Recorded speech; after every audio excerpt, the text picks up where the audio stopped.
Crafting is a very important part of Last Epoch, whether you're just gearing up for the first time or min-maxing everything to perfection. And one of the important parts of that gearing is knowing how to craft the exalted items you find on the ground into something that you want to use. Ideally, you find something with pretty good stats anyway. Or maybe you use runes of removal to prepare the base, getting rid of an undesirable mod, maybe a glyph of chaos to reroll it. Either way, you've now got an item with the stats that you want, or open slots to add the stats, and you've got a limited amount of forging potential. You can't just put everything on guaranteed. There's going to be a layer of RNG here, but there are some things that you can do to influence it. And I often see one very, very big mistake, where people always just max out the first affix that looks shiny. In a lot of cases, this actually prevents you from fully completing the item. And so today, I wanted to talk about that. Before I get into that though, if you like ARPG or general gaming content, do be sure to get subscribed. Leave a like while you're down there, and maybe keep an eye out for my future video where I'm going to be playing a completely new build and trying some cool stuff. Also, as a quick disclaimer before I get into the meat of things, this is primarily focused on an item that you want to equip. The rules are a little bit different if you're preparing an exalted base to then use as legendary fodder, but I have a dedicated video to that, which I'll link up in the card and down below. You can watch it after this. When it comes to crafting an upgrade, the most important thing you can do is correctly manage your forging potential. But why is that? It's because forging potential measures how much you can craft an item. And while 39 might seem like a lot, it goes way faster than you might think. There's a couple reasons for this. The first is the amount of forging potential you spend varies based on the tier you're modifying. So just for example, let's say for this, I wanted health as my second suffix. Something that I could absolutely do to go with a necrotic res. Or maybe I wanted something a little different. Maybe my suffix was supposed to be a resistance, like void ves. Or a crit strike avoidance, because I happened to click that one. You'll notice that right now, adding it is 1 to 18 forging potential to add it on. I'm going to do health just because it's a little more generic. So here we go. I have 39 total, and I use 17. Which in part is me getting unlucky, but in part means I now have very limited crafting space on this item. So I want to get these all to tier 5. Is my best bet to max out the necrotic res, because that's going to be the most beneficial? Well, if I was trying to slam vitality and necrotic res into something, yeah, absolutely. But if I want to have the best chance of getting all of these to tier 5, I actually start by upgrading this, because it costs at most 10. There's a chance, 25% of the time, that Glyph of Hope will preserve it, and I could crit, raising the tier of one of these. Instead of spending 10, I could spend up to 12, or up to 18. And that really, really jumps at tier 3. So I'm going to take the easy upgrade here, and I used 3 forging potential. All right, now I can upgrade either of these. I used another 3, and another 3, so I have 12 forging potential left. I click again, and boom, it's bricked.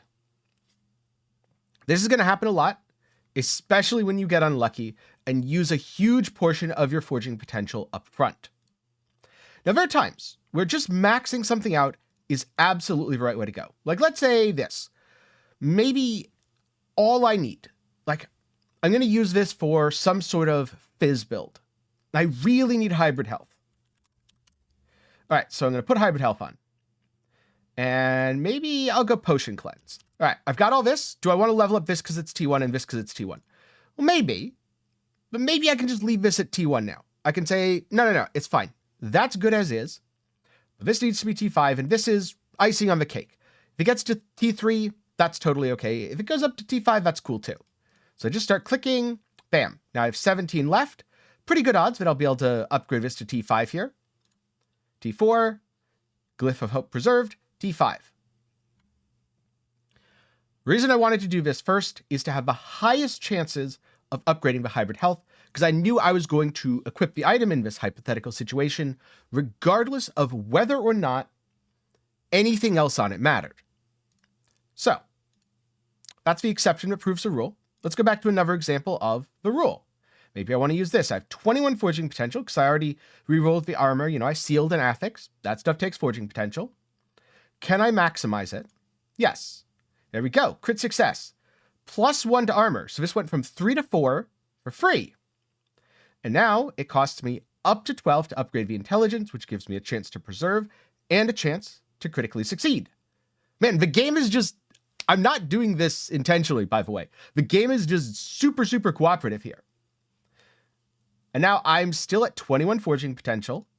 I have tier 3, 4, 4. This is looking really sweet now. In fact, I might just use these. Oh, I use 6. Okay, here's where it gets tricky. Because on 1 to 24, it could be the last craft that I click for any of these. Glyph of Hope, coming in clutch. Let's see. Oh, coming in clutch. And there you go.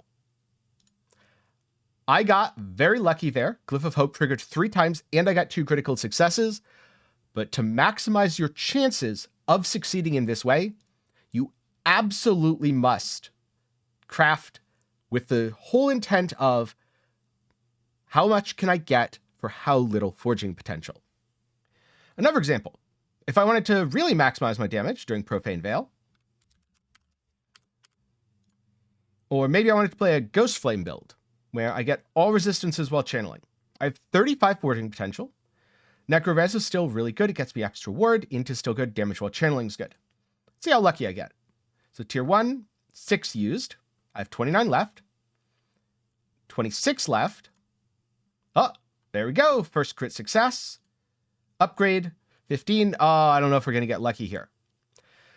And this is where you have to really pick and choose. Because going from tier 4 to tier 5 is often very impactful in terms of the total stats.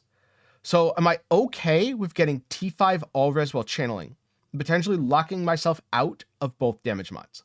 I think so here. I think if I was going to play a Ghost Flame build and be permanently channeling, I'd want the resistances. But only 5 was used. Next, I'd want the Int, because increased damage, it's nice, and it'll go up a lot. But Int is so much more impactful in a lot of cases. There we go. Just to see how much. Right now, it's 31 to 39. If I upgrade this to T5, now it's 40 to 60. That is a massive increase.